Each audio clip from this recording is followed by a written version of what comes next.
প্রিয় দর্শক, স্বাগত জানাচ্ছি আগামীর বাংলাদেশ অনুষ্ঠানে। আশা করি আপনারা ভালো আছেন, সুস্থ আছেন। আজকে আমাদের সঙ্গে আলোচনায় রয়েছেন রাজনৈতিক বিশ্লেষক ও কলামিস্ট ডাক্তার জাহিদুর রহমান, আরও রয়েছেন সাংবাদিক এবং কলামিস্ট খাজা মাইনুদ্দিন। আপনাদের দুজনকে স্বাগত জানাচ্ছি। ফেব্রুয়ারিতে নির্বাচন হবে কি হবে না, এই নিয়ে আবার অনেকে সন্দেহ প্রকাশ করছেন। এই সন্দেহের কারণ হিসেবে তারা বিএনপির স্থায়ী কমিটির সদস্য নজরুল ইসলাম খানের একটি বক্তব্যকে সামনে আনছে। আপনারা জানেন যে গত 4 ডিসেম্বর প্রধান নির্বাচন কমিশনার নাসির উদ্দিনের সঙ্গে বৈঠক করে বিএনপির একটি প্রতিনিধি দল। বৈঠক শেষে রাজনৈতিক সংকট ও খালেদা জিয়ার অসুস্থতার এই সময়ে নির্বাচন তফসিল ঘোষণার বিষয়ে সাংবাদিকদের প্রশ্নের জবাবে নজরুল ইসলাম খান বলেন, কোট আনকোট করে আমি করছি আর কি, অনিবার্য কারণ ছাড়া আগামী জাতীয় নির্বাচন বিলম্বিত হোক সেটা বিএনপি চায় না। তার বলা অনিবার্য কারণ নিয়েই মূলত আলোচনা চলছে। ডক্টর জাহিদ, কি বলবেন? ওনাকে এই জবাবটা দিতে হচ্ছে তার আগে একটা প্রেক্ষাপট। এটা কিন্তু একটা রিয়াকশন, এটা অ্যাকশন না। রিয়াকশনটা কিসের? একটা অ্যাকশনের। সেটা হচ্ছে জনাব নাহিদ ইসলাম নাসিরউদ্দিন পাটোয়ারিরা নির্বাচন কমিশনে গিয়েছিলেন। গিয়ে তারা বেরিয়ে বলছেন বেগম খালেদা জিয়ার অসুস্থতা জনিত যে অস্থিরতা, একদিন আগে গিয়েছেন। জি, তো ওনারা বেরিয়ে বলছেন যে বেগম খালেদা জিয়ার অসুস্থতা জনিত যে পলিটিক্যাল সমস্যা বা অস্থিরতা আছে সেটা সমাধান হওয়ার পরে তফসিল দিতে হবে। মানে এটা কেন প্রশ্নটা এভাবে আসে, আমরা যারা অবজারভার একটু অবাকই লাগলো যে বেগম খালেদা জিয়া তো বিএনপির চেয়ারপারসন, তাও কি আসলে ফ্র্যাঙ্কলি যদি বলে এক ধরনের কাগজে কলমে বা অর্নামেন্টাল। বেগম খালেদা জিয়া বেশ আগে থেকে চেয়ারম্যানের দায়িত্ব পালন করছেন না, চেয়ারপারসন হিসেবে কাজ করছেন না। কারণ ওনাকে আসলে অর্নামেন্টাল বলবেন আপনি? আমি ফাইন, কিন্তু দল পরিচালনার যে এক্সিকিউটিভ কাজটা, দল পরিচালনার জন্য ওই অর্থে ঠিক আছে। উনি 18-র আগেই উনি জেলে গেলেন, তখনও ডিফ্যাক্টো চেয়ারপারসন ছিলেন জনাব তারেক রহমান। পরে উনি জেলে থাকার পরে শেষে 5 আগস্টের পরও যখন পুরোপুরি মুক্তভাবে দল পরিচালনার সুযোগ হলো, তিনিও এর আগে বাইরে থাকলেও সে অর্থে মুক্ত ছিলেন না। শেখ হাসিনা তাদের কত রেস্ট্রিকশন দিয়ে রেখেছিলেন। মুক্ত হওয়ার পর যেটা হলো, তার শরীরের অবস্থা এতই খারাপ হলো যে তিনি আসলে আর ওই ক্যাপেবিলিটিও ছিল না। এটা কোনো সন্দেহ নাই। এই দলটা আমি প্রায় বলি, মানে একটু অপ্রাসঙ্গিক হলেও বলি, বিএনপি তো আসলে তৈরি হয়েছে বেগম খালেদা জিয়া। মানে জিয়াউর রহমান এটার উদ্বোধন করেছেন বলতে পারি। মানে একটা ক্ষমতায় থাকলে আমরা অনেক সময় বলি যে অনেক মানুষ আসে, সাথে থাকে, ক্ষমতার হিসেব নিকেশ করা।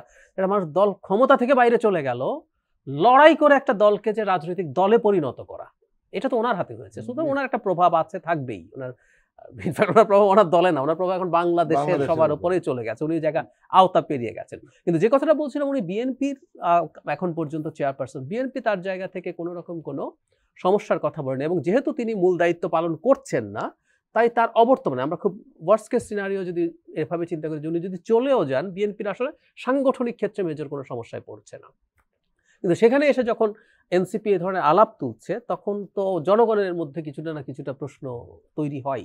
এবং সেটাই ইনফ্যাক্ট জনাব নজরুল ইসলাম খান সম্ভবত অ্যাড্রেস করেছেন। এখন তার এই অনিবার্য কারণ বা এরকম কিছু বলার একটা ব্যাখ্যা আমি এভাবে দিতে পারি, আমাদের সংবিধানেও কিন্তু এটা আছে। এটা আমাদের সংবিধানেই আছে, অনিবার্য কারণ বা দৈব দুর্বিপাক এভাবে বলা আছে।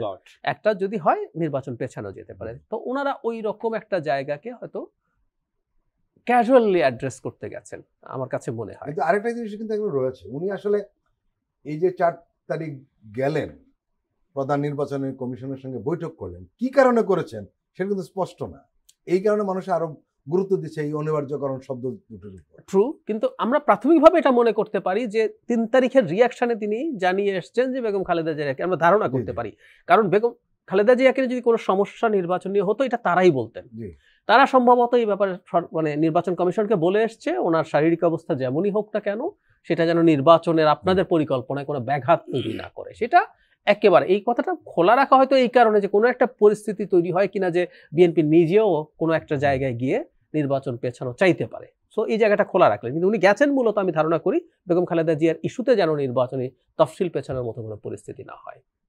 খাজা মাইনুদ্দিন, বিএনপির চেয়ারপারসন খালেদা জিয়ার অসুস্থতা নিয়ে রাজনৈতিক অঙ্গনে তৈরি সংকট উত্তরণের পরই ত্রয়োদশ জাতীয় সংসদ নির্বাচনের তফসিল ঘোষণার কথা নির্বাচন কমিশনকে বলেছে জাতীয় নাগরিক পার্টি, যেটা ডক্টর জাহিদ উল্লেখ করলেন। আপনারা জানেন যে গত 3রা ডিসেম্বর বুধবার প্রধান নির্বাচন কমিশনের সঙ্গে বৈঠক শেষে বের হয়ে দলের আহ্বায়ক এবং মুখ্য সমন্বয়ক নাসির উদ্দিন পাটোয়ারি সাংবাদিকদের একথা বলেছেন।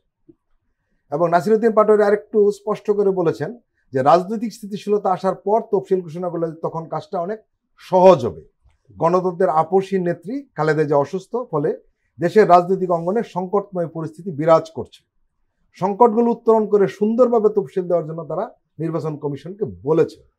এ সময় এনসিপি তফসিল পেছাতে চায় কিনা জানতে চাইলে সাংবাদিকদের নাসিরউদ্দিন পাটোয়ারি বলেন, না, আমরা কেন তফসিল পেছাতে চাইবো, আমরা বলতেছি যে সংকটগুলো সমাধান করে তফসিল দেওয়ার জন্য। আবার আমরা দেখলাম গত 5ই ডিসেম্বর শুক্রবার একটি অনুষ্ঠানে নাহিদ ইসলাম বলেছেন যে একটি গুরুত্বপূর্ণ রাজনৈতিক দলের মূল ব্যক্তির সুস্থতার ব্যাপার রয়েছে, আমরা চাই সব রাজনৈতিক দল রাজনৈতিকভাবে প্রস্তুত হওয়ার পর তফসিল হোক। আবার একটা ঘটনা দেখলাম যে শনিবার এক দলের একটি জনসভায় নাগরিক অধিকার পরিষদের সভাপতি নুরু বলেছেন যে বর্তমান অন্তর্বর্তী সরকার আগামী ফেব্রুয়ারি মাসে নির্বাচন আয়োজনের প্রস্তুতি নিয়ে এগুচ্ছে।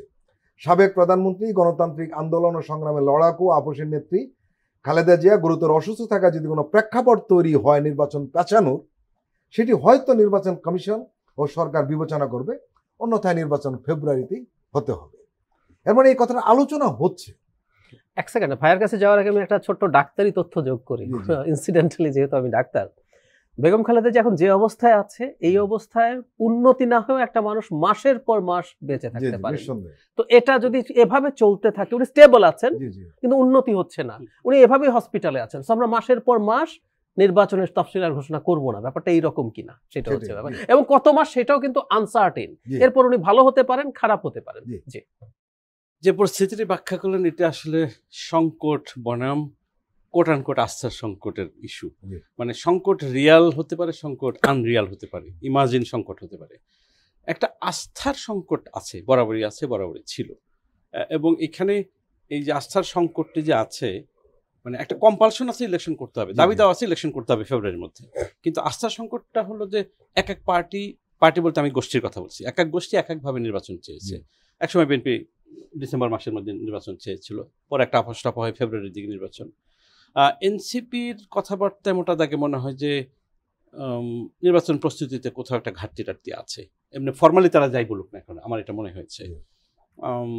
আর একটা হচ্ছে যে ইনভিজিবল গোষ্ঠী আছে, আপনারা জানেন যে ইনভিজিবল গোষ্ঠী, আমি যদি নাম বলি, জাতীয় পার্টি একটা ইনভিজিবল গোষ্ঠী, সবচেয়ে ইনভিজিবল বড় গোষ্ঠীর নাম নিষিদ্ধ আওয়ামী লীগ। তো নিষিদ্ধ আওয়ামী লীগও তো ফিরতে চায়, ইনক্লুসিভ বা অন্তর্ভুক্তিমূলক নির্বাচনের কথা দেশে বিদেশে সুনির্দিষ্ট করলে প্রতিবেশী দেশ থেকে দাবি আসে। এর মানে হচ্ছে আওয়ামী লীগকে স্বনির্বাচন হতে হবে। ফলে নানা গোষ্ঠী নানাভাবে প্রচার চালায়। আর খেয়াল রাখতে হবে, এটা সোশ্যাল মিডিয়ার যুগ, এখানে নানা প্রচারণা মানুষকে প্রতিনিয়ত তাদের প্রভাবিত করে। মনে হয় যে না, ইলেকশন তো তাহলে কীভাবে হবে। আপনি অতীতের কয়েকটি নির্বাচনও দেখবেন, ওই নির্বাচন তো হবে না করতে করতে ইলেকশন হয়ে গেছে। এবার যেহেতু দাবিটা সুস্পষ্ট আছে, আমি বিষয়টিকে এভাবে দেখি যে নির্বাচন ট্রেনে দিকে আমরা আসি, মানে ট্রেন স্টেশনে আসি। যদি তফসিল ঘোষণা ট্রেনে ওঠা হয়, তাহলে তফসিল ঘোষণা হলে ট্রেনে হয়তো আমরা উঠব, সেই ট্রেন ডেস্টিনেশনে যাবে কিনা সেটা আরেকটা।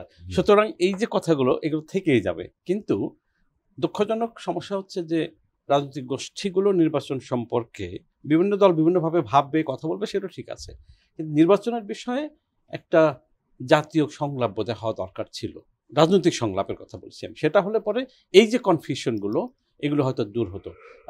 আমার আরেকটি পয়েন্ট হচ্ছে যে বেগম খালেদা জিয়া বিষয় যেটা হচ্ছে যে বেগম খালেদা জিয়া জাতীয় নেত্রী, গণমানুষের নেত্রী, এখন উনি শুধু বিএনপি নেত্রী না, কিন্তু একই সাথে এটিও তো বাস্তবতা, মানুষ মরণশীল, মানুষ ভালনারেবল টু ডিজিজেস। একটা জিনিস আপনি নিশ্চয়ই লক্ষ্য করেছেন, সেটা হলো যে একটি গোষ্ঠী খুব মরিয়া হয়েছিল যে ফেব্রুয়ারিতে নির্বাচন হবে না এটা বলার জন্য। তা এই ধরনের বক্তব্য তারা হালে পানি পাচ্ছে বলে কোনো রাজনৈতিক বিশ্লেষক মন্তব্য করছেন। যেহেতু আস্থার সংকট প্রমাণ করা যায়, সুতরাং আপনি দুদিকেই বলতে পারেন, সব ঠিকঠাক আছে, ইলেকশনের দিকে যাচ্ছে। আর যদি বলেন না, ক্যাম্পেইন চলছে কিন্তু আমেজ তো দেখতে পাচ্ছি না, ফেস্টিভিটি তো দেখতে পাচ্ছি না, আপনি বলতে পারেন। অনেকেই বললেন ভাই ইলেকশন কি হবে। আমি একাধিক রাজনৈতিক নেতার মুখে শুনেছি যে ক্যাম্পেইন করতে গেছেন, দোকানদাররা নাকি বলেছে যে আপনারা আসছেন, ইলেকশন কি আদৌ হবে, এরকম কথাবার্তা তো শুনেছি। সুতরাং এটি একটি কনফিউজিং সিচুয়েশন আসলে। ডক্টর জাহিদ, এইসব আলোচনার মধ্যেই গত শনিবার নির্বাচন প্রশিক্ষণ ইনস্টিটিউটে সাংবাদিকদের এক কর্মশালায় নির্বাচন কমিশনের সচিব আক্তার আহমদ বলেছেন, নির্বাচন আয়োজনের প্রস্তুতি পুরো মাত্রায় থাকলেও তফসিল কবে ঘোষণা হবে সে বিষয়ে এখনো সিদ্ধান্ত নেয়নি ইসি। এর আগে প্রধান নির্বাচন কমিশনার বলেছিলেন যে ডিসেম্বরের দ্বিতীয় সপ্তাহে তফসিল ঘোষণা হতে পারে। 11 ডিসেম্বর তফসিল ঘোষণা এবং 8ই ফেব্রুয়ারি নির্বাচন, এরকম একটি খবর কিন্তু প্রায় সব মিডিয়ায় প্রকাশিত হয়েছে। এবং এটা যে প্রকাশিত হয়েছে অনুমান ভিত্তিক তা নয়, যেহেতু একাধিক মিডিয়া এসছে আমরা ধরে নিতে পারি আর সত্যতা রয়েছে। তফসিল ঘোষণা কবে হবে এখনো ঠিক হয়নি। ইসি সচিবের এই বক্তব্যে সন্দেহের মাত্রা কিন্তু আরো বাড়িয়েছে বলে রাজনীতি বিশ্লেষকরা মন্তব্য করছেন। কি বলবেন? আমি একটা জিনিস মনে করি, আবার দর্শকদের একটা হিসেব একটু মনে রাখা ভালো হবে, নির্বাচনের তফসিল ডিসেম্বরের শেষেও করার সুযোগ এখনো আছে, 27 তারিখ পর্যন্ত। হ্যাঁ, কারণ হচ্ছে কমপক্ষে 45 দিনের একটা সময় লাগবে। মানে আমরা রমজানের মানে ঈদ আগেও যদি নির্বাচন করতে চাই, তো এটা বলে এখনো সময় আছে। আচ্ছা, এখন এই দলগুলো নির্বাচনের কথা যেহেতু পেছনের কথা বলছে, সাথে ইসির একটু দ্বিধাদ্বন্দ্ব, মানুষ যোগ বিয়োগ করে অঙ্ক মেলাচ্ছে। আচ্ছা, তার আগে একটু আমার অপিনিয়নটা বলি কেন গণ অধিকার পরিষদ এবং অবশ্যই এনসিপি তফসিল নিয়ে আলাপ করছে। দুটো, এক ছোট কারণটা আগে বলি। যে দলগুলোর রাজনৈতিকভাবে প্রস্তুতি কম এখনো, তাদের তফসিল পেছানোর একটা যুক্তি আছে। এখন যে ক্যাম্পেইন করতে পারছেন, তফসিল ঘোষণা করার সাথে সাথে এই ক্যাম্পেইনটা আর করা যাবে না। তারপরে যাবতীয় অ্যাডমিনিস্ট্রেটিভ প্রসেস শেষ। আমি দর্শকদের উদ্দেশ্যে বলছি, মনোনয়নপত্র প্রত্যাহারের শেষ দিন পার হওয়ার পরে একটা টাইম দেবে, উইন্ডো, সেটা 2 সপ্তাহ বা আর একটু বেশি হতে পারে, 3 সপ্তাহের মতো সময় দেবে। এইটা হচ্ছে ফাইনাল ক্যাম্পেইনের সুযোগ, যেটা 48 ঘন্টা আগে নির্বাচনে শেষ হবে। তো এখন বিএনপির মতো বা জামাতের মতো বড় দলগুলোর যে পরিমাণ তাদের প্রচারণা বা জানাশোনা আছে, তাদের ক্ষেত্রে এটা সমস্যা না। ঠিক আছে, আজকেও যদি ইয়ে হয়, তাদের যথেষ্ট কমিউনিকেশন ইয়ে বা তাদের ব্র্যান্ডিং, তাদের মার্কা সবকিছু হয়ে গেছে, লোকবল সবকিছু হয়ে গেছে। কিন্তু নতুন দল, কম ছোট দল যারা আছে, তারা আরো যদি কিছুটা দিন সময় পায়, কারণ এখানে একটা বাস্তবতা মনে রাখতে হবে, এবার তো জোট হলেও তার নিজ মার্কায় নির্বাচন করতে হবে, ফলে তার নিজ মার্কা পরিচিত করানো itself is a challenge. So ওনারা যদি একটা দিনও বেশি পায়, সেটা তাদেরকে সুবিধা দেয়, এটা একটা দিক। আর আরেকটা দিক আছে, এনসিপির কথা বা গণ অধিকার পরিষদ, এই দুটো দলই জোট গঠনের আলোচনায় আছে। আমরা এনসিপির অথরিটিকে অফিসিয়ালি বলতে শুনেছি তারা বিএনপি জামায়াত 2 দলের সাথেই আলোচনা করছেন। এখন বিএনপি যেহেতু ইলেকশন চায় যে কোনোভাবেই না পেছাক, এনসিপি যদি এখন এটা এক ধরনের একটা আনসার্টেনিটি তৈরির চেষ্টা করে, চাপ দেয় যে বিএনপিকে, আমি আবারও বলি, রাজনীতিতে কিন্তু চাপ দিয়ে সুবিধা নেওয়ার চেষ্টা করা, আরেক পক্ষ না দেয়, এইগুলো চলে এবং এগুলো গণতান্ত্রিক সিস্টেমের মধ্যে আছে। এবং বিএনপিও সম্ভবত পাল্টা চাপ তৈরি করার জন্য এনসিপির গুরুত্বপূর্ণ নেতাদের সিটে ক্যান্ডিডেট ঘোষণা করে দিয়েছে। দেখবেন এর মানে কিন্তু এটা শেষ হয়ে গেছে কেউ কেউ মনে করছে, আমি কিন্তু ভাবে মনে করি না। তো এনসিপি বা গণ অধিকার পরিষদকে আমি দেখেছি যে ধরনের জনাব নুরুল হক নূর যে ধরনের বক্তব্য দিয়েছেন 2-4টা সিটের জন্য, এটা করছে না, তো তাদের এক ধরনের অসন্তুষ্টি আছে। এখন তারা বিএনপির উপরে চাপ তৈরি করা, যে আমি তফসিল পেছানোর জন্য যদি এখন মুভমেন্ট শুরু করে, এটা বিএনপির উপরে কিন্তু একটা চাপ তৈরি করে। বিশেষ করে এনসিপি সাংগঠনিকভাবে কত বড় হয়েছে সেটা চাইতে জরুরি কথা, এখানে আমাদের খুবই সিগনিফিক্যান্ট কিছু ফেস আছে। তাদের মুখ দিয়ে যখন জনাব নাহিদ ইসলামের মুখ দিয়ে যখন কোনো কথা বের হয়, এটা তার দলের অন্য অনেকের কথাকে মানুষ এখন কম গুরুত্ব দেয়, কিন্তু নাহিদ ইসলামের কথাকে এখন পর্যন্ত মানুষ গুরুত্ব দেয়। তো এসব যখন আসবে, এটা কিন্তু চাপ তৈরির স্কোপ থাকে। আমি মনে করি এটা ওই রকম কারণেও তারা করেছে। এটা দিনের শেষে যে খুব খারাপ কিছু আমার মনে হয় না। কিন্তু আপনি কি মনে করেন যে আসলে এনসিপির যে আসনগুলোতে বিএনপি প্রার্থী দিয়েছে এবং এইগুলোতে জামাত আগেই প্রার্থী দিয়েছে, সেখানে কি সরানোর সুযোগ রয়েছে?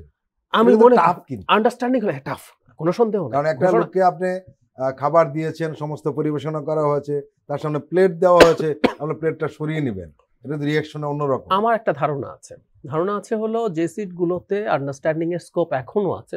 এটা কেন দিতে হয়? বিএনপির আবার বিপদও আছে। বিপদ হচ্ছে এই যে কিছু দিন আপনি পাচ্ছেন তফসিলের আগে, এই ক্যাম্পেইনটা তো করতে দেওয়া উচিত।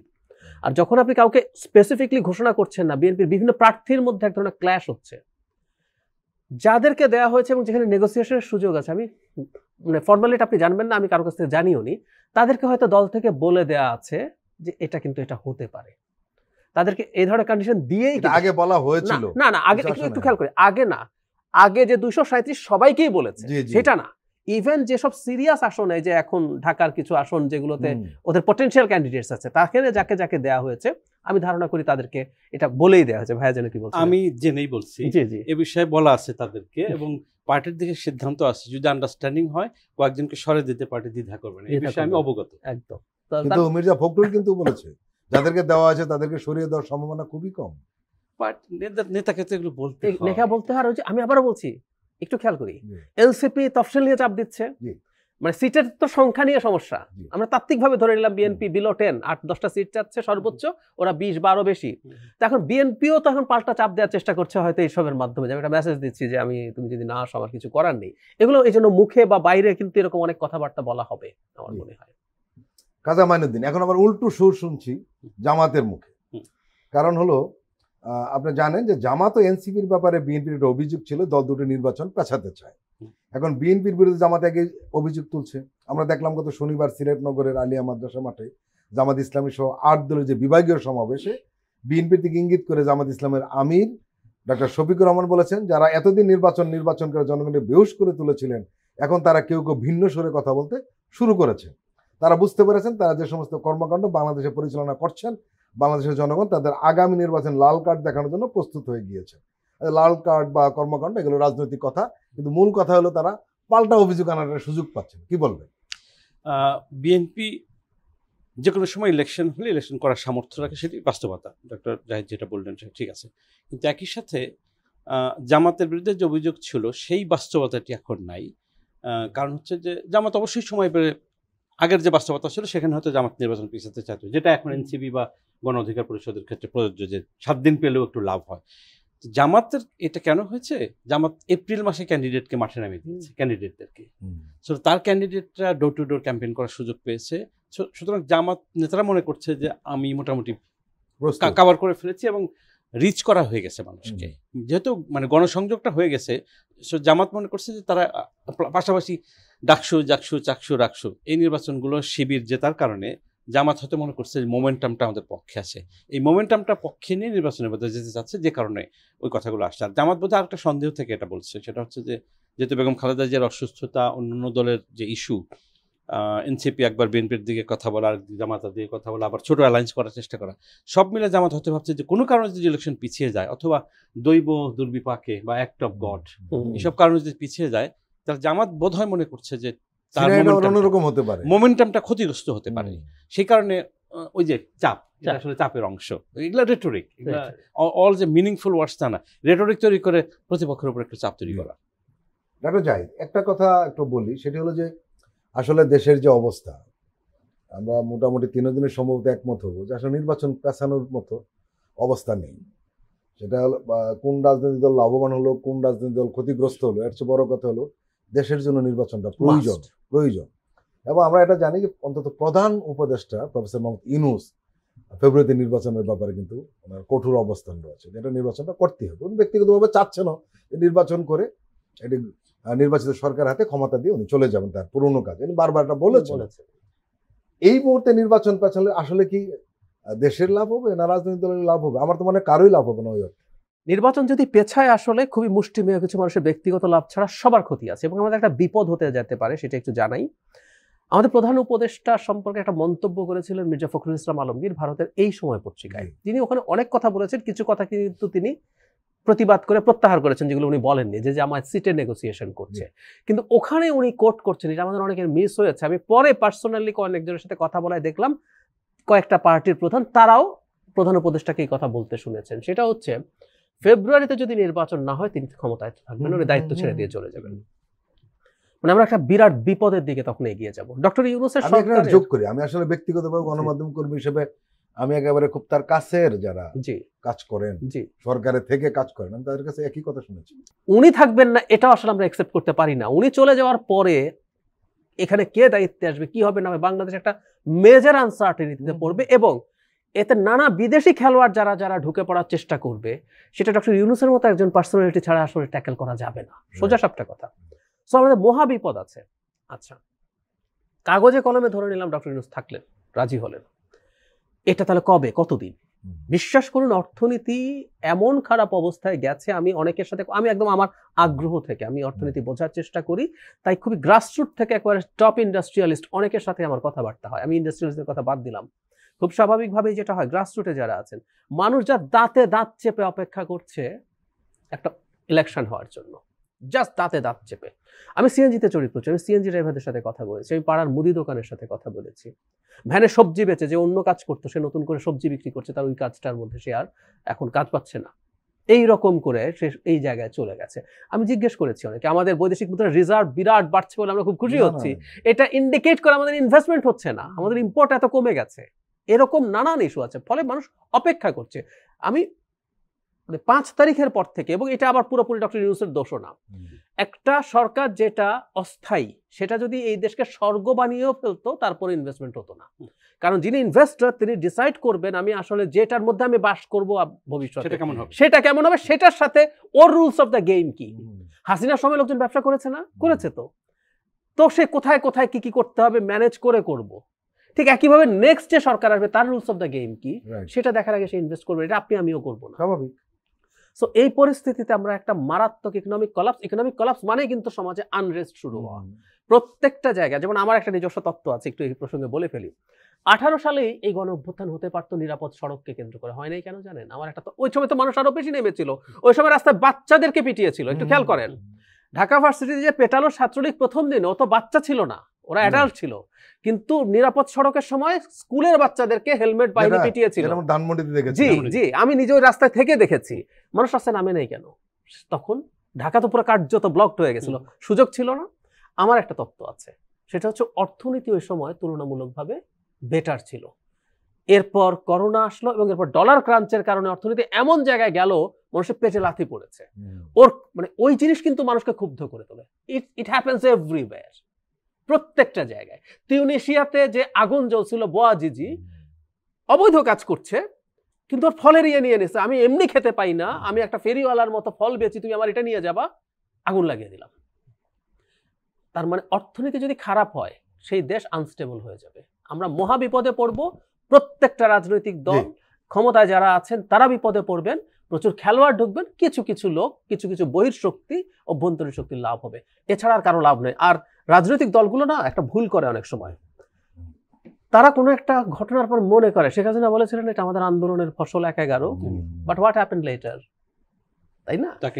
তো ব্যাপারগুলো এইরকম। কেউ যদি মনে করে, কেউকে ইনফ্যাক্ট খেলোয়াড়রা ইউজ করে অনেককে, যে হ্যাঁ তুমি এটা করো, তোমাকে আমি এটা করব, এটা কারোর জন্য ভালো হবে না, আমরা মহা বিপদে হবে। সো অ্যাট এনি কস্ট একটা ফেয়ার ইলেকশনের দিকে সবাই যেতে হবে। আমি আশা করি এবং বিশ্বাস করি যাবে, কারণ এই দেশ নিয়ে চালানোর ইনসেন্টিভ কারো নাই। শিওর থাকেন এই দেশ যে কলাপস করবে যদি ইলেকশন না হয়, এটা যে নিতে চাইবে, যে আরো 1-1.5 বছর 2 বছর চালাতে চাইবে, তার ওই সাহস হওয়ার কথা না। খাজা মাইনুদ্দিন, ডক্টর জাহিদ মোটামুটি স্পষ্ট করেছেন যে নির্বাচন না হলে কি হবে। আসলে সবচেয়ে বড় কথা হলো আমাদের সামনে নির্বাচনের কোনো বিকল্প নেই, এটা হলো সবচেয়ে বড় কথা। কি হবে না হবে যেটা ডক্টর জাহিদ বলেছেন আমরা একমত, কিন্তু আসলে ওটা যদি বাদও দেই, আসলে নির্বাচনের কোনো বিকল্প নেই। কারণ আপনি জানেন যে যখন অনির্বাচিত সরকার দীর্ঘদিন থেকে যায় তখন নানান খেলোয়াড় মাঠে নেমে যায় এবং সুযোগটা পায়, সুযোগটা তৈরি হয়। এবং ইতিমধ্যে অনেক খেলোয়াড় মাঠে নেমেছে, যেটা আপনি শুরুতে একটু ইঙ্গিত দিয়েছিলেন যে নির্বাচন যাতে না হয়, এবং এই খেলোয়াড়দের কিন্তু পরিধি বাড়বে, সংখ্যা বাড়বে, তৎপরতাও বাড়বে। কি বলবেন? আমি পজিটিভলি বলতে চাই নির্বাচন কেন হওয়া দরকার। আসলে ডক্টর জাহিদ ওয়ার্নিং দিয়েছেন যে কি সম্ভব খারাপ হতে পারে, কিন্তু দেখেন পজিটিভ জায়গাটা হচ্ছে যারা ইনভেস্ট করতে চায়, আমরা ইনভেস্টমেন্ট বলার সাথে সাথে একটা বিদেশি ইনভেস্টমেন্ট, আসলে শুধু বিদেশি ডোমেস্টিক ইনভেস্টমেন্ট, তারা হাত পা গুটিয়ে অনেকে বসে আছে অথবা অপেক্ষা করছে যে ইলেকশন হয়ে যাবে, নতুন সরকার আসবে, ওই সরকারের ক্যারেক্টারটা তারা একটু বুঝে নেবে, যে রুলস অফ দ্য গেম কি সেট করবে তারা। সুতরাং একটা অপেক্ষা আছে, এটা হবে না। আর আপনি বড় বড় মার্কেটে যান, ঢাকা শহরে বেশি দূর যেতে হবে, ঢাকার বড় বড় মার্কেটের অসংখ্য দোকানে গিয়ে দেখবেন যে বেচা কেনা হচ্ছে। তো এর আরেকটা মানে হচ্ছে টাকা, বিশেষ করে ক্যাশ রোলিং ডাউন হচ্ছে না, যারা নিয়ে বসে আছে তারা বসে আছে। এবং 5 আগস্টের পরে কিন্তু মানে 1 লক্ষ কোটি টাকার কাছাকাছি ঘরের ভিতর ঢুকে গেছে, কারেন্সির কথা বলছি। তার মানে ওই টাকাটা কিন্তু মানুষের কল্যাণে ব্যয় হয় না, আর যখনই ব্যয় হয় না তখন করে মানুষ টাকা পায় না, গ্রোথটা হয়ে ওঠে না। আর বাংলাদেশে আমরা কিন্তু 90 দশকের পর থেকে একটা ইকোনমিক টেক অফ একেবারে বলবো না, কিন্তু একটা গ্রোথ এবং সাস্টেইন গ্রোথ এবং ডিস্ট্রিবিউশনটা সামহাউ বেটার ছিল, ইভেন করাপ্ট মানি ডিস্ট্রিবিউশন ছিল। রেমিটেন্স, সৌদি আরবে যে চাকরি করে সেও কিন্তু টাকাটা গ্রামের পরিবারের কাছে পাঠায়। গত 15 বছরে ডিস্ট্রিবিউশনটা ব্যাপকভাবে ক্ষতিগ্রস্ত হয়েছে, ঘুষের টাকাটাও কেন্দ্রীভূত হয়ে গেছে, এখানে ব্যয় হয় না, সেও বাইরে নিয়ে গেছে। তো সুতরাং এক্সিট রেট যদি না হয়, একটা প্রফেসর ইউনুস না থাকলে একটা সর্বনাশের ব্যাপার হবে, জাহিদ বলেছেন। কিন্তু একই সাথে লিডারকে এত দীর্ঘদিন যখন একজন স্বৈরাচারী সরকার থাকে, সেখানে তো বিকল্প নেতা জন্মগ্রহণ করে না, সুযোগ পায় না, ফলে আমরা নেতৃত্ব গড়ে উঠতে পারিনি। আরেকটা আইসোলেশন আছে হোল গভর্নমেন্টের, মানে প্রফেসর ইউনুসের গভর্নমেন্টের কথা বলছেন, গভর্নমেন্ট লোকাল গভর্নমেন্ট কি আছে এখন বাংলাদেশে? সেটা তো নাই, বড় ধরনের গ্যাপ, এটা বড় গ্যাপ, খুবই বড় গ্যাপ। আপনার ইউনিয়ন আলোচনা কম আসে, কিন্তু আলোচনা আসে না, এটা কিন্তু আসলে বড়। এবং এখানে মানুষের গণতন্ত্রের টেস্ট পাওয়ার জন্য লোকাল গভর্নমেন্টে তাকে ভোট দেওয়ার সুযোগ দিতে হবে, রিপ্রেজেন্টেটিভ থাকতে হবে। মোর ইন্টারেস্ট। আচ্ছা, এবং ওইখানে হ্যাঁ, ওখানে টাকা খরচের ব্যাপার আছে, মানুষের কাছে যাওয়ার ব্যাপার আছে, উন্নয়নের ছোঁয়া লাগার ব্যাপার আছে। আপনি 10টা দোষ ধরতে পারেন দুর্নীতি হবে, কিন্তু টাকা তো খরচ হয় ওখানে, সেটারও তো একটা সোশ্যাল বেনিফিট আছে। সুতরাং সেগুলো স্ট্যাগনেন্ট হয়ে আছে। এই যে স্ট্যাগনেশন থেকে বের করতে একটা চেঞ্জ লাগবে। That change is basically election. প্রিয় দর্শক, আমরা এখন একটি বিরতি নিচ্ছি, আপনারা আমাদের সঙ্গেই থাকুন।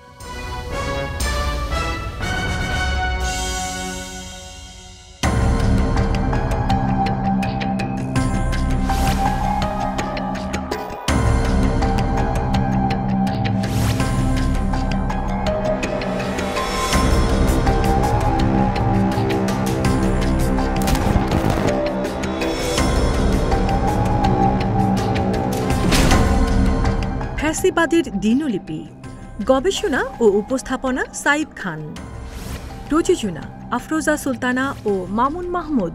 দেখবেন প্রতি রবি থেকে বৃহস্পতিবার সন্ধ্যা 7টায়।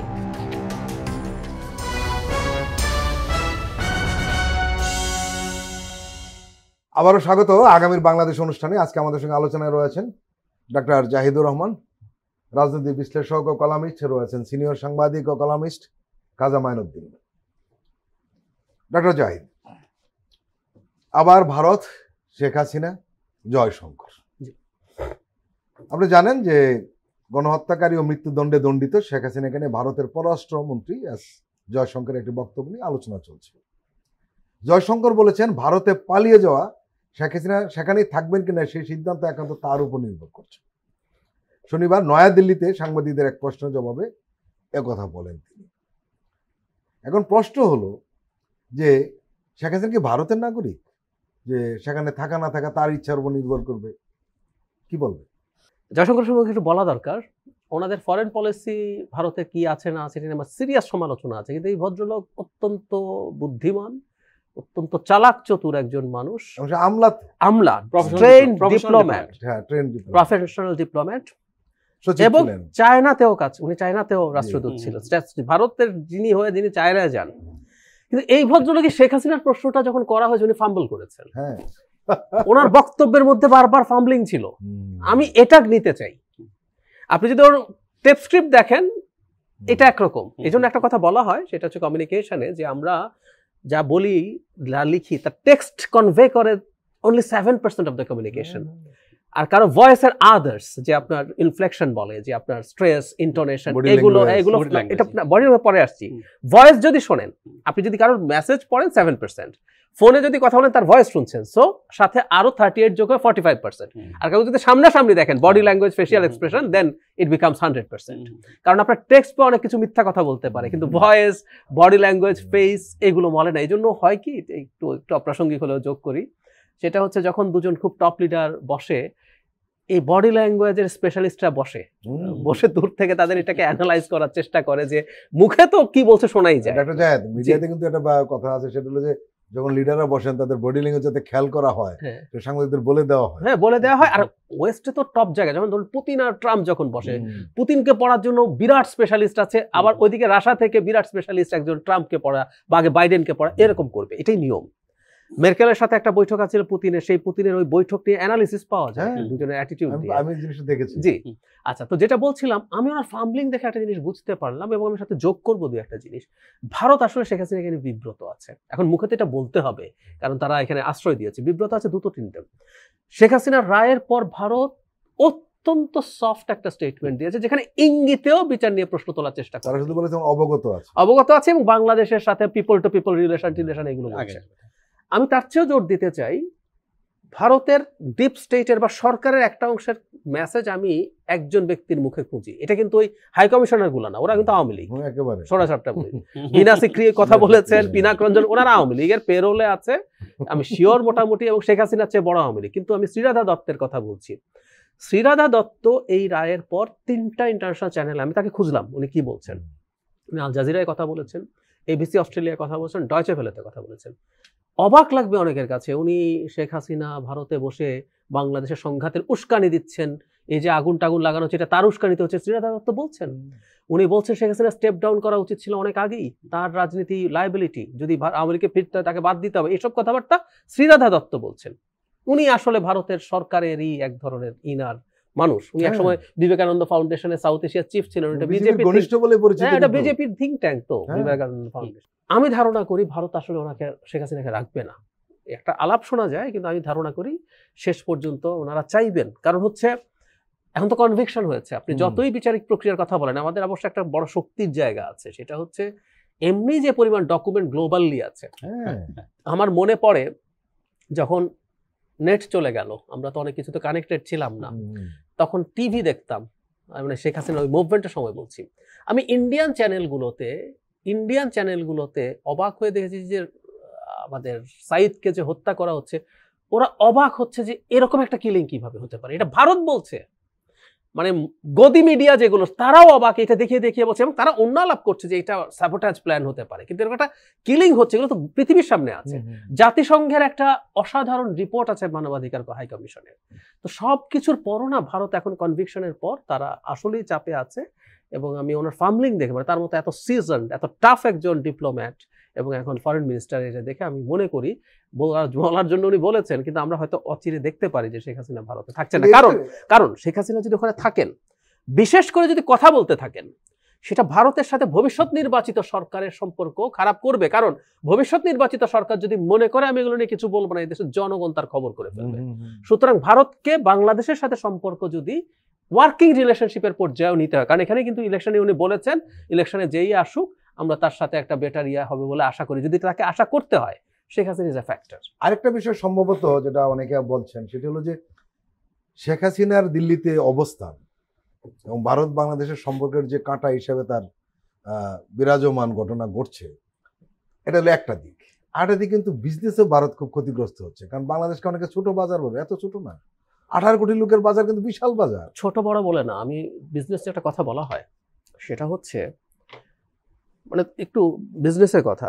ধরুন ঔষধ কোম্পানি, কিছু কিছু ঔষধ আছে খুব বেশি প্রফিট করে না, আমাদের খুব পরিচিত প্যারাসিটামল গ্রুপের ঔষধ, হিস্টামিন, অ্যান্টিহিস্টামিন, এগুলো প্রফিট করে। বিরাট কোম্পানি ওই ওষুধটা বানায়, ওর কোনো লাভ নাই, মানে কোনো কোনো ক্ষেত্রে তার যে টোটাল ওভারহেড খরচ, এটা ইভেন লসও হয়, কিন্তু সেটা বানায় কারণ হচ্ছে ও চায় আপনি ওর ব্র্যান্ডে থাকেন, থাকতে থাকতে আপনি অ্যান্টিবায়োটিক কিনবেন, অন্য ওষুধ কিনবেন, সেটাই সে প্রফিট করবে। মানে ব্যাপারটা হচ্ছে ক্রেতা পাওয়া কঠিন, আমি যে কথাটা বলছিলাম, বিক্রেতা পাওয়া কঠিন না। তার মানে আমরা কিন্তু ভারতের সাথে যেহেতু আমাদের বিরাট ট্রেড ডেফিসিট, আমরা মূলত ক্রেতা। আমরা 13-14 বিলিয়ন ডলার কিনি, $2 বিলিয়ন আশপাশে, 1.5-2 ধরলাম। তার মানে কত বড় ক্রেতা আমরা। যখন হচ্ছে না, এরপর আমরা তো সোর্সিং শুরু করে দিলাম। এই যে আপনি আমাকে হারালেন, এটা নতুন করে রিএস্টাবলিশ হওয়া কঠিন। আবার মাঝে মাঝে পেঁয়াজ নিয়ে, আমি হাসিনার সময়ের কথা বলি, পেঁয়াজ নিয়ে ফাজলামও হলো, আমরা এখন পেঁয়াজ টিয়াজ করে কিন্তু নিজেরা দাঁড়িয়ে গেলাম। ওর পেঁয়াজের দাম এখন ভয়াবহ। ওদের পেঁয়াজ চাষিরা কিন্তু কতটুকু চাষ করবে রপ্তানির চিন্তা মাথায় রেখে করতো, এবং এটা পচনশীল দ্রব্য। ঠিক একইভাবে যেখানে যেখানে যেখানে ঝামেলা করবেন, আইদার আইদার আমি নিজে প্রডিউস করে ফেলবো অথবা আমি একটা সোর্সিং এ চলে যাবো। আমরা পাকিস্তান থেকে বেশ কিছু জিনিস আনার অবস্থা করছি, চায়না থেকে আসছে, কোথাও না কোথাও থেকে চলে আসবে।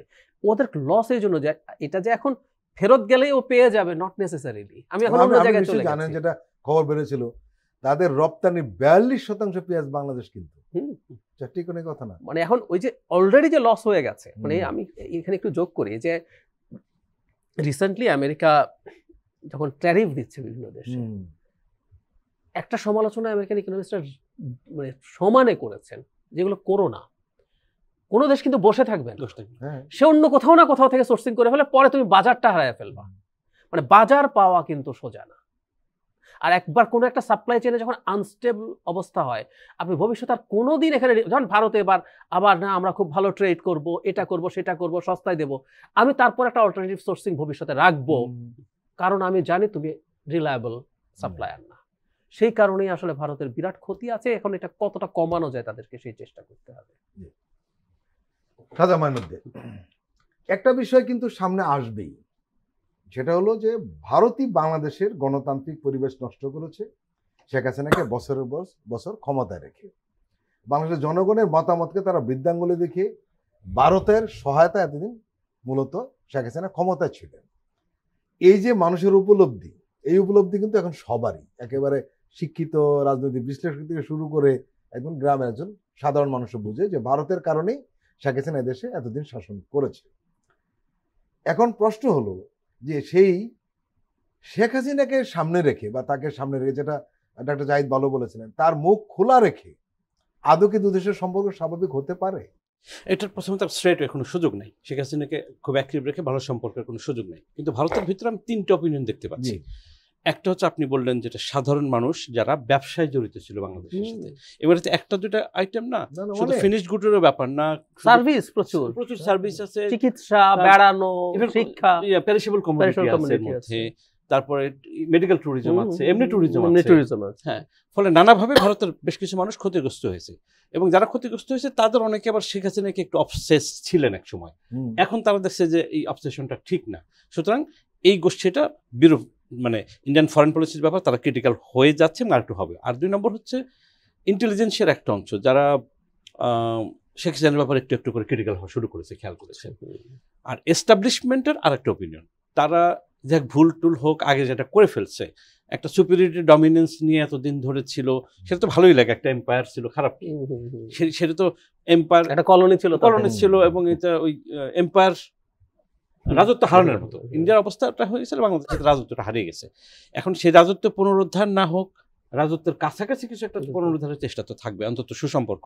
সেই ক্ষেত্রে আমার ধারণা ইন্ডিয়ান এস্টাবলিশমেন্ট এখন ভাবছে, আমি রিড করছি, ইনফরমেশন না, সেটা হচ্ছে যে তারা বাংলাদেশের সাথে সম্পর্ক চাচ্ছে minus Hasina and Sheikh family, কিন্তু ইনক্লুসিভ ইলেকশনের কথা দিল্লি যেটা বলছে, বাই ইনক্লুসিভ ইন্ডিয়া মিন করছে আওয়ামী লীগ সহ বা জাতীয় পার্টি সহ মাইনাস শেখ হাসিনা অ্যান্ড শেখ পরিবার। এই তার মানে হচ্ছে একটু আগের থেকে একটু ডিভিয়েশন করেছে বা শিফট করেছে পলিসি ওয়াইজ, এবং একই সাথে অন্য যে দলগুলো আছে বিএনপি, জামায়াত, আদার্স, সেখানে ভারত তাদের বন্ধু খুঁজতেছে, এটা পরিষ্কার বোঝা যায় তাদের অ্যাক্টিভিটি দেখে। সুতরাং আমার কাছে মনে হয় যে ইন্ডিয়া শিফট করেছে, একটু কম শিফট করেছে, এবং এটা অ্যাসেস আরো আগে করা উচিত ছিল, আরো বেশি করা উচিত ছিল, যে আপনি তো অন্যায় করেছেন। এই ভারতে আমাদের যারা বন্ধু বান্ধব আছে, সাংবাদিকতার কারণে আমাদের তো বন্ধু বান্ধব আছে, আমি ফ্র্যাঙ্কলি বলেছি যে তোমাদের ফেস আমাদের জনগণ দেখে ষড়যন্ত্রকারীর ফেস হিসেবে দেখে। এটা খুব খারাপ শোনা, কিন্তু এটাই বাস্তবতা।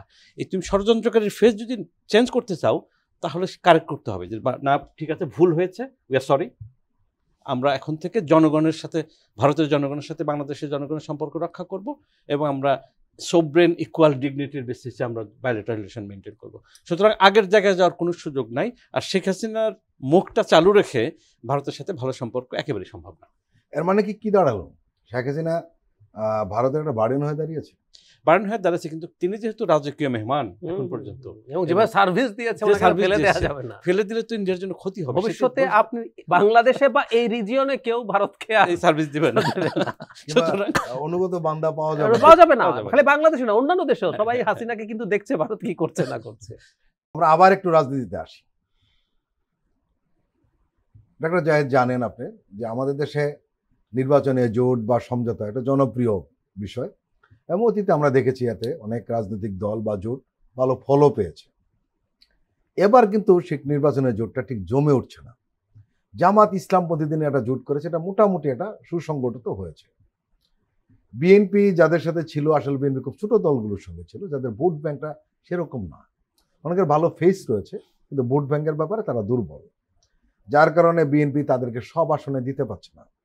আর একটা বিষয় তো রয়েছেই, সেটা হলো নিজস্ব প্রতীকে এবার ইলেকশন করতে হবে। এটা ছোট দলগুলোর জন্য বিরাট সমস্যা দেখা দিয়েছে। যেহেতু এই আন্দোলনের একটা মুখ হলো জাতীয় নাগরিক পার্টির কিছু তরুণ, তাদের কোন দিকে যাবে বা না যাবে নিয়ে ব্যাপক আলোচনা হচ্ছিল। এবং আপনি জানেন তারা শুরুতে বলছে জামাতের সঙ্গে যাবে না, বিএনপির সঙ্গে তাদের জোট হতে পারে। আবার ইদানিং বলছে যে জামাত এবং বিএনপি দলের সাথে জোট হতে পারে। এবং আপনি নিশ্চয়ই জানেন যে কিছু কিছু ছোট দল তারা একটা জোট করার চেষ্টা করেছে, বারবার আলোচনায় বসেছে, আবার সে আলোচনা বেঁচতে গেছে। আমরা লাস্ট মুহূর্তে জানলাম যে জাতীয় নাগরিক পার্টি, এনসিপি বা রাষ্ট্র সংস্কার আন্দোলন এরা একটা জোট করতে যাচ্ছে। এখন এখানে আবার গণ অধিকার পরিষদ নেই, কিন্তু গণ অধিকার পরিষদ কিন্তু এদের সাথেই ছিল। এখন সব মিলে যে এই যে একটা অবস্থা দাঁড়িয়েছে, তাদের কথা হলো তারা যেটা করতে চায় যে জুলাই গণঅভ্যুত্থানের অঙ্গীকার রক্ষা ও নতুন রাজনৈতিক বন্দোবস্ত বিনির্মাণে আগ্রহীদের রাজনৈতিক ও নির্বাচনী জোট, এরকম একটা তারা বা নির্বাচনী ঐক্য, এরকম একটা তারা বিষয় সামনে রেখে করতে চাচ্ছে এই ধরনের বিষয়টা। আপনার কাছে আমার প্রশ্ন যে এইবার ঠিক নির্বাচনে জোট জমে উঠলো না কেন, শুধু ইসলামপন্থীদের ছাড়া? প্রধান কারণ আমি মনে করি, এবার আসলে কারো কাছে কেউ এটা ডিবেট করতে পারেন, তার প্রধান কারণ হচ্ছে এবার এমন কোনো পরিস্থিতি নেই যে নির্বাচনে একটা টাফ কম্পিটিশন হবে। জোট কখন ভ্যালুয়েবল হয়? যখন আসলে জোটের প্রয়োজন হয়। আমি এভাবে যদি বলি, বিএনপি যদি একজন মানুষকেও না নেয়, কি আসে যায় একটা দলকেও যদি না নেয়? খুব ক্রুড শোনাচ্ছে, আমি একজন অ্যানালিস্টের জায়গা থেকে বলছি। তার অন্য একটা হিসেব আছে, আমি অনেক মানুষকে নিচ্ছি এবং যে বললেন না ওইসব দলের খুবই সিগনিফিক্যান্ট ফেস আছে যারা তাদের সাধ্যের মধ্যে ফাইট করে গেছেন, শেখ হাসিনার বিরুদ্ধে নির্যাতিত হয়েছেন, অনেক হিস্ট্রি আছে। কিন্তু ক্রুড ভোটের হিসাব যদি করেন, একজনকেও যদি না দেয়, বিএনপি কি নির্বাচনে পরাজিত হবে? রাজনীতি কিন্তু খুব কঠিন স্বার্থের খেলা, এটা মনে রাখতে হবে। ফলে এখন যখন বিএনপি দেখছে, আমি মনে করছি আসলে বিএনপি খুব কমফোর্টেবলি নির্বাচনে জিতবে, এটাই বলছি। বিএনপি যদি দেখতো সে কমফোর্টেবলি নির্বাচনে জিতছে না, খুব বড় চ্যালেঞ্জ। জামায়াতে ইসলামী বা তার জোট সম্পর্কে যে আলোচনা আছে, তাদের সিট কতটা বাড়তে পারে, কিন্তু সে 151-এর ম্যাজিক ফিগারে পৌঁছবে, আমার মনে হয় তাদের অতি ওয়েল উইশারও এটা বিশ্বাস করে না। এই কারণেই এখন জোটের ব্যাপারে এখন গুরুত্ব তার জায়গা থেকে কমে গেছে। মূল বিষয় তার চেয়ে বড় বিষয় হলো জোটের প্রার্থী দাঁড় করালে জি সে আসনটা হারাতে পারে। আমি আসছি ওই জায়গায়, পরের ধাপে আসছি। ধরুন ধানের শীষ দেওয়া গেল, তারপরও আসলে এই ব্যাপারটা কম হবে এবার। মানে কিছু করার নেই, পরিস্থিতিগুলো এরকম। প্রত্যেকটা দল তার সাথে তার অবস্থা অনুযায়ী সে কাজ করবে, এরকমই করে। এখন এই প্রশ্ন আপনি করতে পারেন, এটা শর্ট টার্মে ভালো হলেও মিড এবং লং টার্মে কি ভালো হবে? উত্তর হচ্ছে ভালো নাও হতে পারে।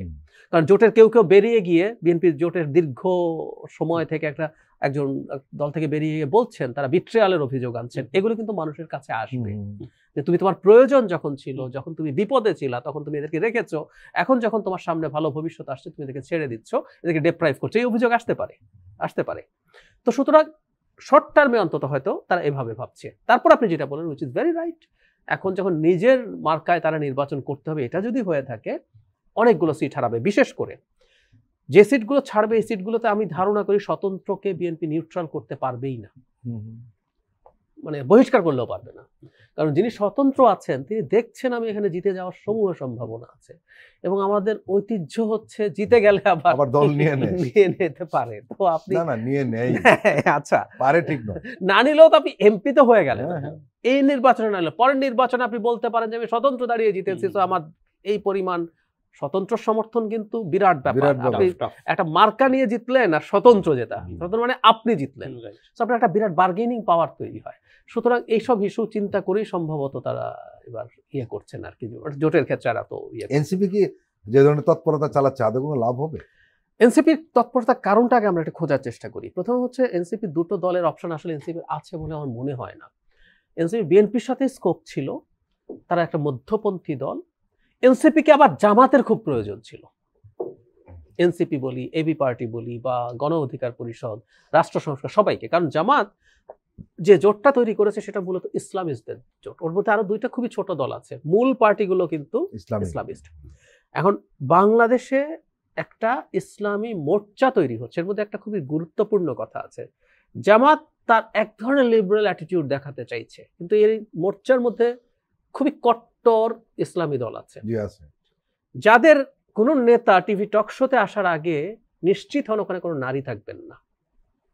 এটা উপস্থাপক হোক বা কোনো টকার হোক, কোনো গেস্ট, নারী থাকা যাবে না, এটা নিশ্চিত হয়ে তারপর তারা টক শোতে আসেন, এরকম দলও আছে। ফলে জামাতের জন্য কিন্তু এটা ইন্টারন্যাশনালি এবং দেশে যারা উদার গণতন্ত্রে বিশ্বাসী, তাদের সামনে কিন্তু সমস্যা। তো তাদের বেশ কিছু মধ্যপন্থী দল যদি সাথে যোগ করতে পারেন, আর সেটা যদি হয় এনসিপি, যারা মধ্যপন্থী এবং অভ্যুত্থানের ফেস মুভ, তাদের জন্য এটা অসাধারণ ব্যাপার। এতে আবার এনসিপির সমস্যা হবে, কারণ এনসিপি ট্যাগড হবে তার এই ডানপন্থার সাথে। সেই জন্য এনসিপি এখন মাঝখানে চেষ্টা করছে, এবং আমি ধারণা করি এটা মূলত বার্গেইন করার জন্য।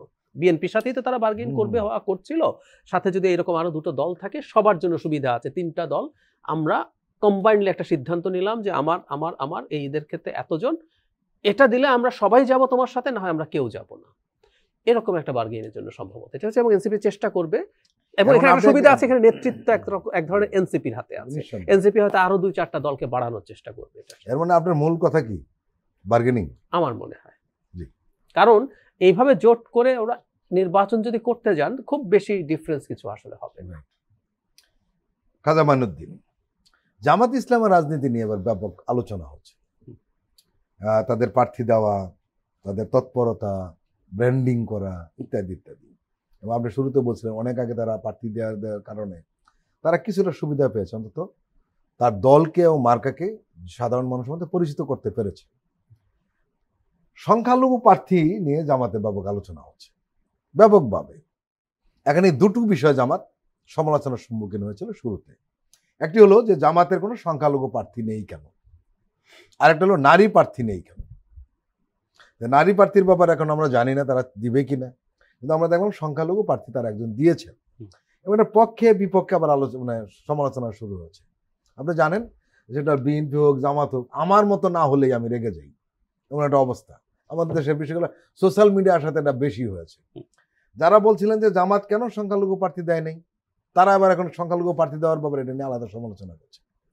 এটা আমাদের দেশে একটা চালু অবস্থা হয়েছে।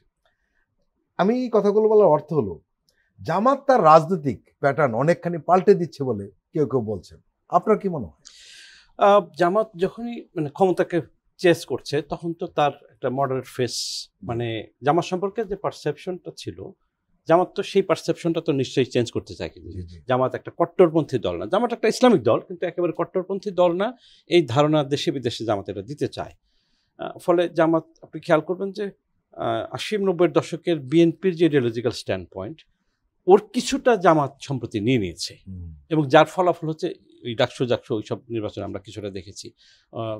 শিবিরের যে ফেসটা ছিল ছাত্র দলের আগের ফেসের কাছাকাছি ফেস কোনো কোনো ক্ষেত্রে, সবটা আমি বলছি না। ফলে এখানে একটু ডান থেকে একটু সরে এসছে, মানে বামে যায়নি, মানে মধ্যর কাছাকাছি যাওয়ায় মধ্য ডান। ওর মুখের কথা কিন্তু এখন মধ্য ডানে, এবং এর মধ্যে আর একটু ডানে কিছু দল আছে যেগুলোর কথা আপনি বললেন। এখন বিএনপির ক্ষেত্রে যেটা হয়েছে যে বিএনপি দেখেন যে গত যে সর্বশেষ 36 জন প্রার্থী যেটা দিলেন, এটা কিন্তু দলীয়ভাবে বললে এটা খুব স্মার্ট মুভ হয়েছে। কারণ এক হচ্ছে শরীরদেরকে মেসেজ দেওয়া যে আমি কিন্তু দেওয়ার অবস্থা রাখি, প্লাস বিএনপি খুব সতর্ক হয়ে গেছে, তাকে 151 ক্রস আগে এনশিওর করতে চায়, পরে আমি যত বেশি পাবো ভালো কথা। এখন আপনি জামাতের নন মুসলিম প্রার্থীর কথা যেটা বললেন, ইসলামিক দল হিসেবে স্ট্রেইট জামাতে কিন্তু নন মুসলিম প্রার্থী নেওয়া মুশকিল। আপনি যদি ইডিওলজিক্যালি দেখেন সুযোগ নাই খুব একটা, তবে অ্যালায়েন্স বা কোনো চুক্তির অধীনে আপনি নিতে পারেন। আমি জানি জামাত কিভাবে দেখছে জিনিসটা, চুক্তি করে নিতে পারেন। গঠনতন্ত্রের শেষ দিকে এই ব্যবসায় কিছু কথা বলা আছে। আচ্ছা, কিন্তু আমি একটা ছোট প্রশ্ন করে মাঝেই, মানে একটা দলের কেন্দ্রীয় সদস্য বা রোকন হওয়ার তালিকা যদি কেউ দেখেন, মানে মুসলিম হলে হবে না, কিন্তু সাচ্চা মুসলিম হতে হবে তাকে। আমি এটা চাইলে পড়ে শোনাতে পারি, আমি আগ্রহের জন্য পড়ছিলাম। ফরজ সহ যাবতীয় করণীয় কাজ উনি করছেন কিনা, উনি নিষিদ্ধ হারাম সহ অন্যান্য নিষিদ্ধ কাজে বিরত আছেন কিনা। এখানে কিন্তু একটা প্রশ্ন এসছে, আপনি জামাত এত বেশি পরিবর্তন হয়েছে, রোকন ছাড়াও কিন্তু প্রার্থী করা হয়েছে, একজন ব্যবসায়ীকে প্রার্থী করা হচ্ছে, উনি জামাতের রোকন না। কিন্তু আমি বলছি একটা দল কি মনে করে যে তার একজন কেন্দ্রীয় সদস্য হওয়ার জন্য সাচ্চা মুসলমান হতে হবে, এটা তার মানে কন্ডিশন। আমি সাথে একটু যোগ করে দিই, যে কেউ বিজেপির ইয়েটা যদি নামান ডাউনলোড করে দেখেন, বিজেপির শর্ত হচ্ছে ওরা দুটো আর্টিকেল 3 আর 4 সম্ভবত বলে, যারা মানেন তার বয়স 18 বছরের বেশি হলেই সে বিজেপি সদস্য হতে পারে। 3 আর 4 হচ্ছে তার লক্ষ্য উদ্দেশ্য। ওই লক্ষ্য উদ্দেশ্য খুবই সেকুলার ধরনের কথাবার্তা। ওর তো এটার কোনো প্রশ্ন, বিজেপির মতো দলে তো এটা প্রশ্ন নাই। জামাত তো বলছে যে আপনাকে সাচ্চা মুসলমান হতে হবে, সদস্য হতে হবে। আচ্ছা, আর আপনি নারী সদস্য নিয়ে যেটা বললেন, এটা অনেকের হয়তো খেয়াল নাই, 91 সনের পার্লামেন্টে কিন্তু জামাতে নারী সদস্য ছিল, ওই যে রিজার্ভ সিট থেকে নারী সদস্য ছিল। সুতরাং আমার মনে হয় জামাতের নারী সদস্য নমিনেশন দিতে কিংবা উচ্চ কক্ষে কিংবা রিজার্ভ সিটে নিতে খুব একটা সমস্যা হবে না, যেহেতু এক্সাম্পল আগে থেকে আছে। আর অ্যালায়েন্স পলিটিক্সের যে ব্যাপারে আমি একটু বলতে চাই, সেটা হচ্ছে যে অ্যালায়েন্স পলিটিক্স কখন দরকার হয়, যখন খুব কম্পিটিটিভ দুই ধরনের পলিটিক্স থাকে, বিএনপি ভার্সাস আওয়ামী লীগ, আওয়ামী লীগ তার দিকে কিছু ভিড়ালো, বিএনপি তার দিকে ভিড়ালো। এবার তো একটা পিলার ভেঙে গেছে, আওয়ামী লীগের পিলারটা তো নাই। এবং সে যদি আমি ধরে নিই আওয়ামী লীগের হিস্টোরিক ভোট যদি 30% ধরে নিই, সেটা একটা হচ্ছে কমেছে, অনেক আওয়ামী লীগের সমর্থক ডিজলিউশন হয়েছে আওয়ামী লীগ সম্পর্কে। আবার একদম বাংলা ভাষায় যেটা করে ঘাওড়া, মানে ঘাওড়া কিছু আছে যারা প্রয়োজনে ভোট দিতে যাবে না, কিন্তু আওয়ামী লীগ যা করেছে ঠিক করেছে, এই গোষ্ঠীও আছে। ফলে তারপরে যে আমি ধরে নিই 15, 16 বা 20% যদি থেকে থাকে, তার একটা অংশ কিন্তু ইলেকশনে রেজাল্টে একটা রোল প্লে করবে, বিশেষ করে ওই রেসপেক্টিভ কনস্টিটিউয়েন্সি। সুতরাং ওইখানে বিএনপির বিদ্রোহ হলো কিনা, জামাতের ক্যান্ডিডেট কেমন আছে, পুরো বিবেচনাটা থাকবে। জামাতের অ্যাডভান্টেজ একরকম, সেটা হচ্ছে জামাত এবং তার যে ক্যাডার ভিত্তিক সংগঠন এবং ইসলামিক ভোট, সেটা মোটামুটি তারা মোটামুটি এনশিওর করেছে। একটা বিষয় কিন্তু প্রবলেম হচ্ছে আমাদের জন্য, সবার জন্য এটা প্রবলেম হচ্ছে, সেটি হলো যে আপনি নিশ্চয়ই লক্ষ্য করেছেন যে 42%, 40% ভোট হলো যারা কখনো ভোট দেয়নি, একটা বিষয়। আর নানান জরিপ যেটা আসছে সেখানে একটা বড় অংশ দেখা যাচ্ছে তারা সিদ্ধান্ত নেয়নি, কোনো দলের পক্ষে বলছে না। কাজে ভোটের যে পুরনো হিসাব নিকাশ, সেটা কি আদৌ মিলবে এবার? একেবারে মিলবে না। এই কারণে 5 কোটি ভোটার সম্পর্কে ডেমোগ্রাফি, এই সম্পর্কে আমাদের আসলে ভালো ধারণা নেই। যতই আমরা এখানে অ্যানালাইসিস করি, আমাদের অ্যানালাইসিসের মধ্যে একটা পুরনো নলেজের ছাপ কিন্তু আছে। আমার কমন সেন্স, আমার নলেজ 91, 96, 2001, 2008, তারপরের গুরুত্ব নির্বাচন না, ফলে এটা জানি না আমরা। আর ডেমোগ্রাফি কিভাবে বিহেভ করবে সেটা আমরা জানি না, সেটা একটা অজানা এরিয়া আছে। আর একটা হচ্ছে যে এই যে চেঞ্জ এসেছে, একটা পিলার ভেঙে গেছে, নতুন মেরুকরণ হয়েছে, মানুষ কিভাবে চিন্তা করবে, অনেক বছর পর নির্বাচন হচ্ছে, সুতরাং অজানা এরিয়া তো থেকেই যাবে নির্বাচনে। কাজী মাইনুদ্দিন এবং ডক্টর জাহিদুর রহমান, আপনারা দীর্ঘ সময় দিলেন, আপনাদেরকে আন্তরিক ধন্যবাদ। ধন্যবাদ। প্রিয় দর্শক, আজকের অনুষ্ঠান আমরা এখানে শেষ করছি। আপনারা ভালো থাকবেন, সুস্থ থাকবেন। আল্লাহ হাফেজ।